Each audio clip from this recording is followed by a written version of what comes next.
Thank you very much. It's a great pleasure to have President Nawrocki with us of Poland. He did a good job with that, right? Gave me a little different pronunciation. I said, I want to get it perfect. Did I get it right? Yeah. Good. Good. Nawrocki. I better get it right. And the president's been amazing. He had an incredible race. He came from behind and he won very handily. The people of Poland have taken to him immediately. They really love him.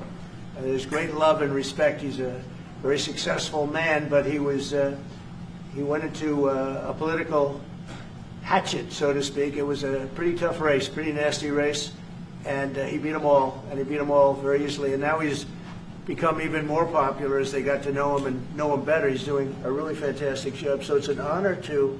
I also endorsed him, so I'm very proud of that.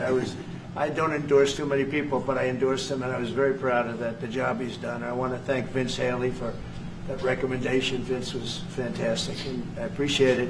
And I can tell you who really appreciates it, Poland, because they're very happy with their president. And I just want to say it's an honor to have you. We'll be discussing trade and various other things, the things that you discuss. We'll have a few questions from you, and then we'll get on to a discussion. Then we'll have lunch, and then he goes and he meets with the Pope.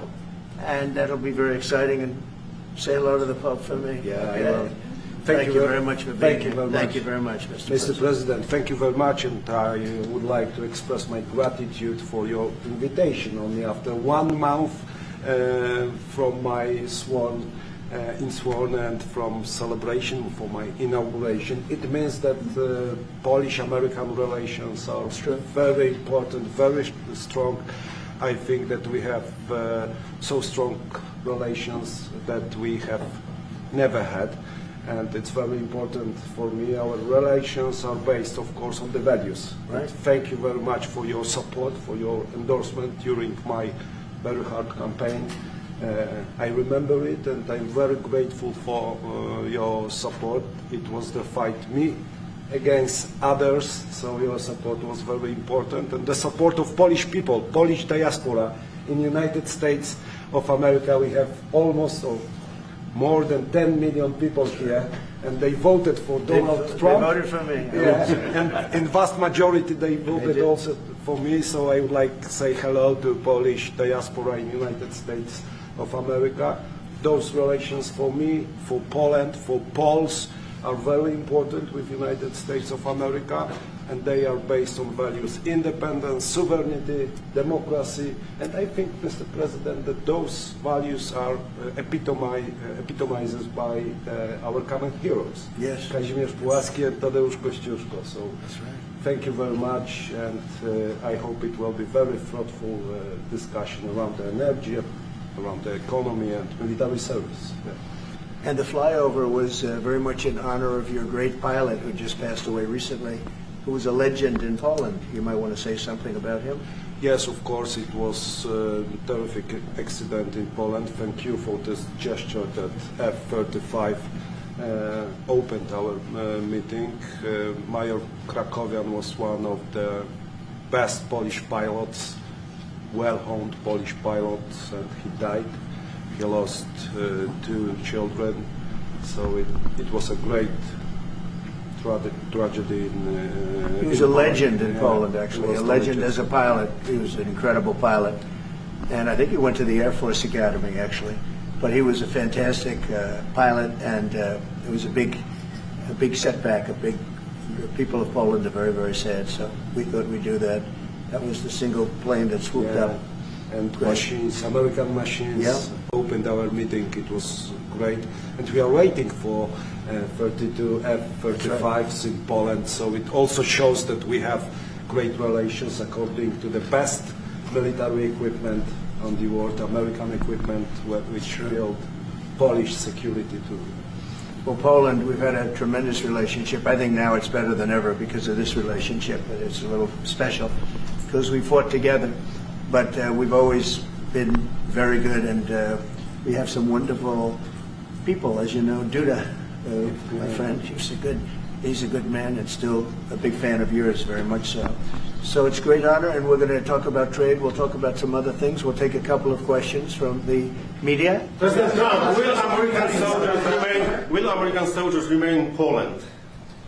Okay. Will American soldiers remain in Poland? Yeah, I think so. I mean, do you know something I don't? I don't know. We're very happy. If anything, we'll put more there if they want. But they've long wanted to have a larger presence. We have some countries that have more, not too many, but no, they'll be staying in Poland.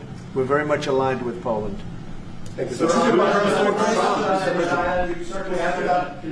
dramatic picture where we saw the leaders of Russia and North Korea and China together. The first time the leaders of those three countries have been together to sort of show of solidarity. You said that they're conspiring against the United States. What do you think they're conspiring to do? And given this, is it reason why you should slap or would consider slapping secondary sanctions on Russia if they're conspiring against the U.S. now? Well, I've already done that with regard to India, and we're doing it with regard to other things. And I put out a truth last night. You saw that. And I was the one that brought it up. I said they're only doing this. They're looking to, when they did what they did, I thought it was a beautiful ceremony. I thought it was very, very impressive. But I understood the reason they were doing it, and they were hoping I was watching, and I was watching. My relationship with all of them is very good. We're going to find out how good it is over the next week or two. I think that we helped China very much, as you know, when they talk about freedom. And I don't believe that, and maybe I'm wrong, I hope I'm wrong, but I don't believe that America, that the United States was acknowledged for helping China to gain its freedom.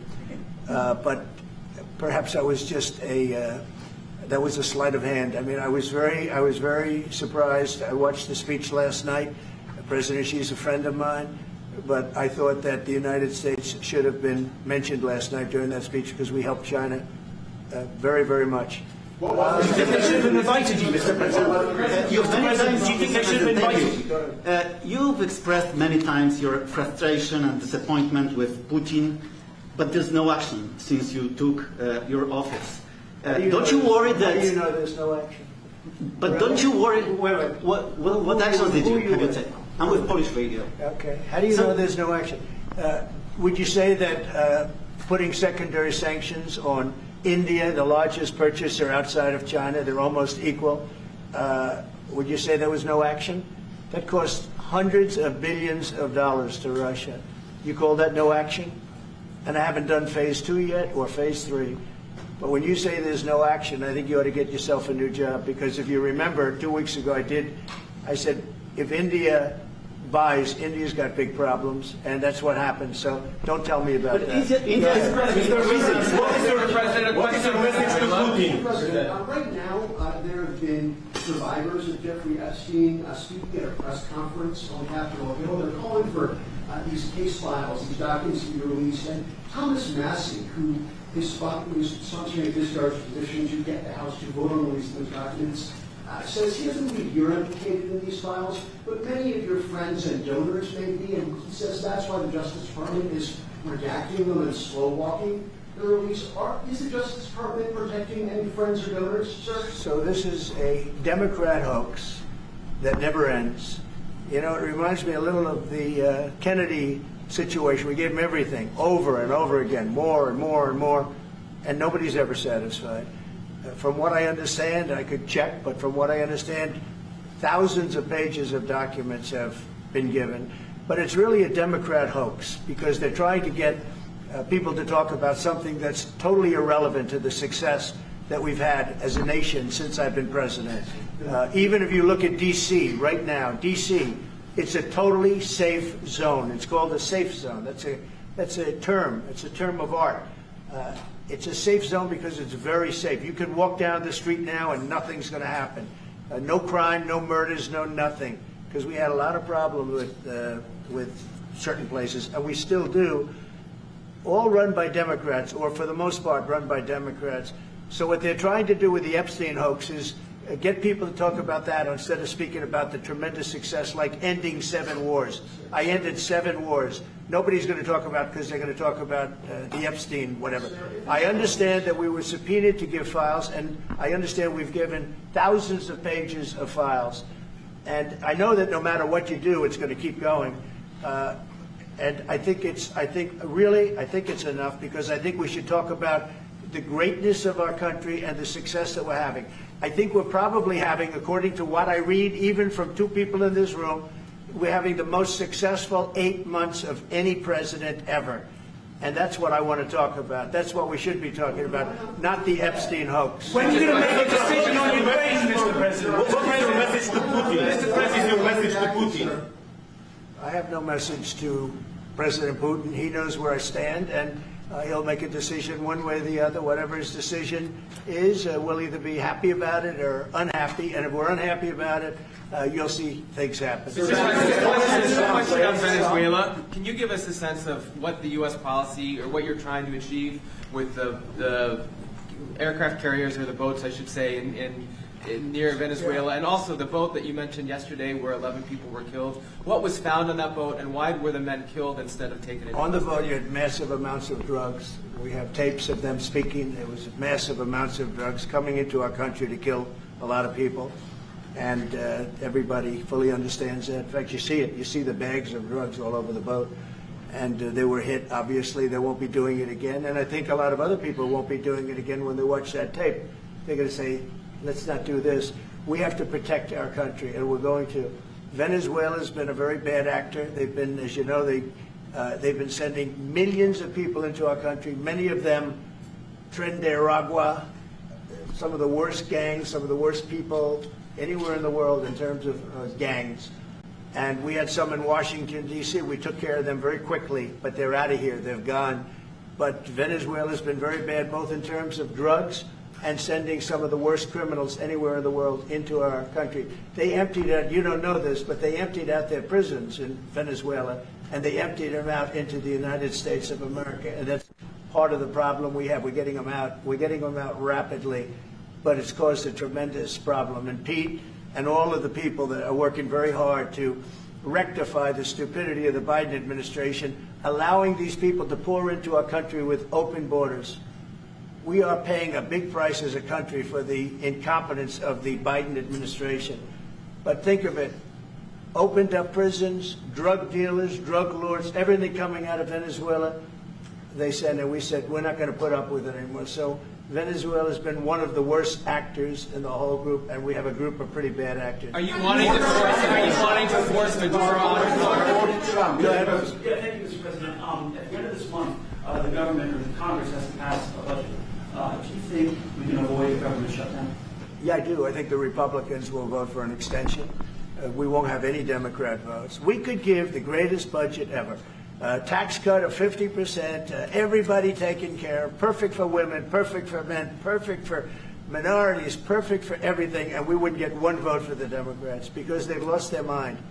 They are so deranged. They have Trump derangement syndrome, and I don't want to burn the Republican Party with it, but they really are. They've become almost sick. They actually think there is a disease. It's called Trump derangement syndrome. They've got it. No matter what we did, no matter how good, you could give them everything that they've ever dreamed of, and you wouldn't get one vote. These are sick people, and I think we're going to have a tremendous midterm. We just approved the largest tax decrease in the history of our country. We have things, if you think of it, no tax on tips, no tax on Social Security for our seniors, no tax on overtime, deductions when you buy a car and you borrow money to buy a car. First time they've ever seen anything like this. Middle-income people get deductions. You get a deduction when you buy a car. Nobody's ever seen. And by the way, they're selling cars like crazy. Cars are pouring back because of the fact that we have tariffs. Cars are pouring back into our car plants are pouring back into our nation. They're coming from all over the world. They're coming back. You know, we lost about 54% of automobile manufacturing over a 30-year period, 35-year period. They're all coming back. I think they're coming back higher than ever before. We have AI going up. What we've done is amazing, and what we've passed is amazing. But the Democrats, I don't believe, will get one vote. It's very anti-crime. We want anti-crime. They're in favor of crime. We're against crime. You know, they gave us things like men playing in women's sports, open borders for everybody, transgender for everybody. I mean, they wanted transgender for all of the crazy things that they were saying. And, you know, people would say they're 80-20 issues. I say they were 97-3. I always say 97-3, and nobody knows who the three are. this is the best issue of all. They are against preventing crime. They are fighting us. I want to go into Chicago and have this incompetent governor that doesn't want us. Do you know that this weekend 72 people were shot in Chicago? I'm embarrassed to say it in front of the President of Poland. 11 people were killed. 72 people were shot. Last week, 7 people were killed in Chicago, a place which is probably your #1 place. I hate to say it. Yeah, a lot of Poles in Chicago. And we got to keep it safe.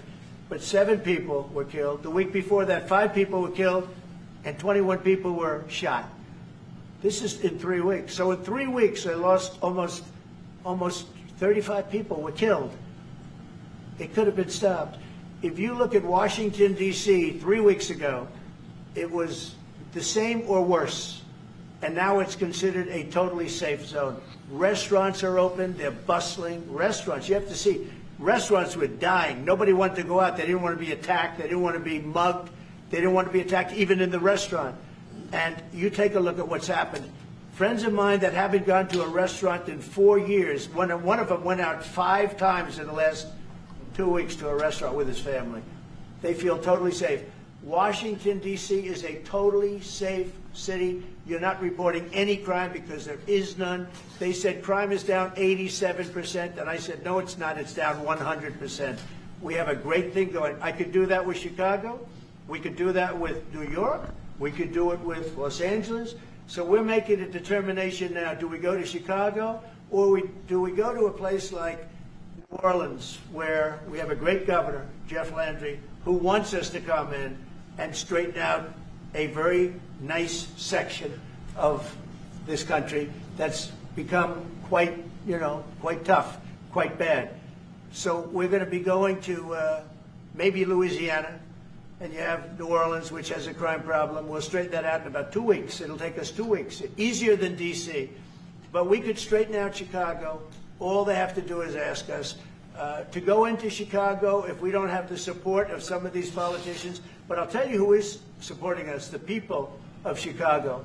And I sort of want them to let it be known. They have incompetent people. A guy like Gavin Newsom, he's the governor of a state that if we didn't go into Los Angeles with our soldiers, with our National Guard, you wouldn't even be having the Olympics there. They were going to take it. And remember this, your top law enforcement officer in Los Angeles said, there's no way we could have done this without President Trump coming in with the troops. We saved Los Angeles and we saved the Olympics. Thank you very much. Question for President Nawrocki. I got this, sir. Thank you, Andrew. Thank you. Mr. President, in regards to Gavin Newsom, would you be open to a congressional investigation in regards to the specific Palisades fire where it killed 12 seniors to see whether there's any negligence on Gavin Newsom or Karen Bass in regards to those deaths? Well, I'll tell you, there's negligence on not getting people permits. That is negligent. We got all of the federal permits. Lee Zeldin, the federal permits are much more difficult. They were all gotten within 30 days. People could go build their houses. It's going to be years before they are allowed to build their house. And Karen Bass is grossly incompetent. And Newsom, this is a very incompetent guy. I watched him with the hands. I'm saying, what's going on with the hands? There's something wrong with him. Do you watch him? There's something wrong with this guy. But more importantly, he didn't allow the water to come from the Pacific Northwest. You know, they have tremendous amounts of water in California. People don't know. They send the water out to the Pacific Ocean. So I demanded it be open. If that were open during the fire, before the fire, you wouldn't have had the fire because all the sprinklers would have worked in the houses. They had no water. They had no water in the fire hydrants. You wouldn't have had the fires. It would have been put out after 1 house, 2 houses. But he stopped the water from coming in. And I had to send in the military to have that water opened after the fires. And now they have water, but he should have more because they've restricted, they still restricted. There's something wrong with these people. There's something really wrong. As to investigation, I view it as a gross incompetence. I view it as an ideology that's wrong. It's a radical left ideology. And if I didn't win this election, I think our country would be destroyed. I don't believe you'd be here right now, and our country would be destroyed. Yeah. Mr. President Trump, thank you, sir. What's the most important important branches of interest between Poland and U.S., in your opinion? Well, it's just the relationship we have. I think there's a great trust and a great, more than most countries, more than almost any countries. We have some in a category that's very special, and Poland is in that category. We have a very special relationship. It's like the question about the soldiers that was asked. We never even thought in terms of removing soldiers from Poland. We do think about it with regard to other countries, but we would never know. We're with Poland all the way, and we will help Poland protect itself. I would like to add something. Yeah, of course, security is most important also for our relation. And I'm a historian, as you know, maybe, Mr. President. Sure. I'm a historian, and this is the first time in Polish history, in 20th century and the 21st century, that the Poles are happy that we have foreign soldiers in Poland. So the American soldiers are the part of our society. Nowadays we have almost 10,000 soldiers, and this is the signal to the whole world and also to the Russian Federation that we are together. But we are not like the Poland free riders in Europe and in NATO. Mr. President Trump knows it, because our GDP for military service achieved 4.7. So we are probably the one NATO nation which is on this level, and we will not stop. Me, as the President of Poland, we are going to achieve 5% of GDP for military service, but with American soldiers on Polish soil, we solidify and we are secure. Mr. President, are you satisfied? Just about that, Poland was one of two nations that paid more than they were supposed to with NATO. I don't know if anyone knows that, but there were two nations, and Poland paid more than they were supposed to. They thought it was low. And by the way, since then, at my request, they've raised it from 2% to 5%. But Poland was one of two nations that paid more than they were supposed to, which was a very nice thing. Yeah. What's your message for that you were not invited to the parade in Beijing? Never even thought about it until just now. President Nawrocki, what's your message for President? Never even thought. It wouldn't have been my place to be there. President Nawrocki, what's your message for tariffs? Will you visit a restaurant in D.C.? You haven't gone to. I might. Sure. You haven't gone to one in either of your terms that wasn't in your hotel. I didn't know. Because I and many other. Do you want me to prove you wrong? Do you want me to prove you wrong? Yes, please. But I will. I think it's something we could consider doing. I'd love to do it. I love the White House food, but after a while, I could see going to a nice restaurant. It's safe. If you would have said, like the Governor Moore wanted me to go and walk through Baltimore with him, and I said, I think I'm a brave guy, but there's no reason to be stupid. They have crime that's at levels that nobody's ever seen before in Baltimore. They've done a terrible job. We'd go into Baltimore, straighten it out very quickly, too. You know why? They respect our soldiers. You see our soldiers. They respect our soldiers. We'd go there, too. But we're going to have people asking us to go. They're going to want to, and I think the people of those places the politicians are not in tune with the people. The people in Chicago, the people in Baltimore, the people in all of the places we talk about, they want to see us there. And I think we're pretty much waiting till we get asked and properly. We're doing them a big service. Yeah, please. You talked about how historic these tariffs have been, bringing in revenue, additional revenue for our country.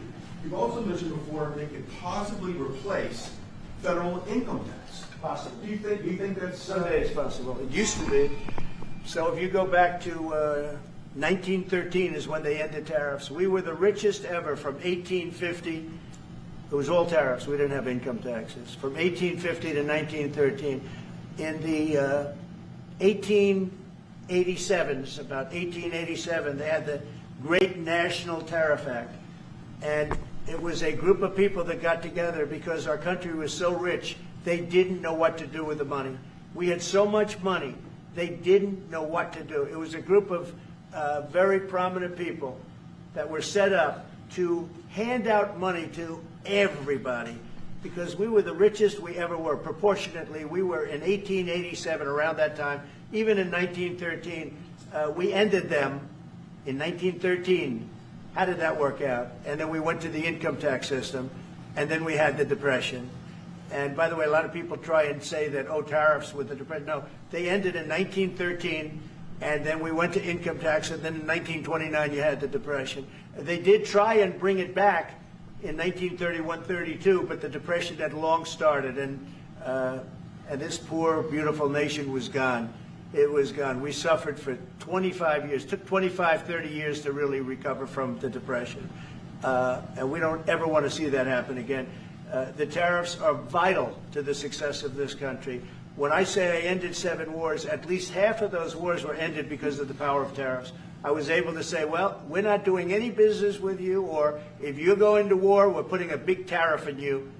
And all of a sudden they announced that the war was settled. I settled 7 different wars, one going 31 years, look at the Congo and Rwanda, look at that, 31 years, 10 million people dead, I got it settled. And a little bit of that one, less than in some cases, had to do with trade and had to do with tariffs. So, you know, tariffs are vital to our country. And just so you know, other countries use them on us, but I just use them a lot better. We're in a much better position.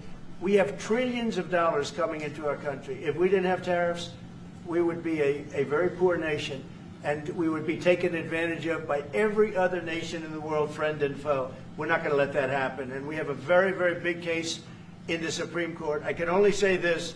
Our country has a chance to be unbelievably rich again, but it can also be unbelievably poor again. If we don't win that case, our country is going to suffer so greatly, so greatly. But I think we're going to have a big victory. Even if you look at the people that brought the case, they're foreign-oriented. They're foreign. Countries have taken advantage of the United States for so many years.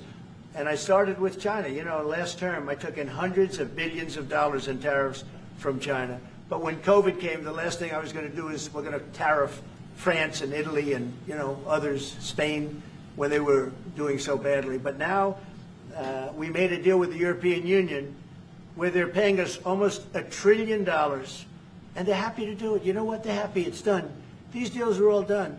I guess we'd have to unwind them. We've done deals with Japan, with South Korea. We've done deals with many countries and others to come. And if we didn't have the power, prestige, and dignity of tariffs, and I used them wisely, and people respect America again, and we've become a rich country again. The money coming in is incredible. And again, they use them on us. If we didn't have them, they would use them on us, and we would have no way to fight them. We would be a third world nation. So I think it's one of the most important cases I've ever seen go before the Supreme Court of the U.S. 2 weeks ago, you gave Vladimir Putin a 2-week deadline to agree to talks with Zelensky. That deadline is now nearly approached. Can you give us any indication of when you will make a decision? Well, I'm having a conversation with him very shortly, and I'll know pretty much what we're going to be doing. We've taken very strong action, as you know. And in other ways, we've taken very strong action. But I'll be speaking to him over the next few days, and we're going to see. I'm going to know exactly what's happening. Mr. President, but I'm not happy with all the people. You got 7,819 people killed last week. Russian soldiers and Ukraine soldiers, right? Not American soldiers, not soldiers from Poland, but they're human beings. They're souls. They have parents. They wave goodbye to their parents, and their parents never see them again. That's the end of them. Over a stupid war, and I want to see it stopped. Now, we have stopped the money. We send weapons to NATO. They pay full price. We don't, you know, Biden spent $350 billion so stupidly. And it was one of the reasons that this whole thing happened. A big reason this war happened was sitting right in these chairs, this one in particular. So I think we're going to have a good solution, but they're losing soldiers at levels that nobody has seen since the Second World War. This is the worst conflict, and it's just going on and on. It's one's defense, one's offense. The offense moves a little bit, just a little bit. You take a look. They move inches. They're dropping bombs and killing everybody. The whole thing is not since the Second World War has there been anything even close to this. And they're not soldiers from my country. This is my country. but I have a power to end things. That's why I was able to end 7 other wars. And you know that I thought of the 7, basically 7. Those were tough wars to end. Much tougher, I thought, than the war with Ukraine and Russia. I thought that Ukraine and Russia have a very good relationship with President Putin. I thought that that would be much easier. I thought that would be in the middle of the pack, maybe one of the easiest. Sometimes you never know with war. You know, war is a very interesting thing. You never know with war. War is complex and dangerous, and what a mess, what a bloody mess. It's going to get done one way or the other. But they have to stop killing all of these souls. They're souls, and we have to stop killing. Thank you very much.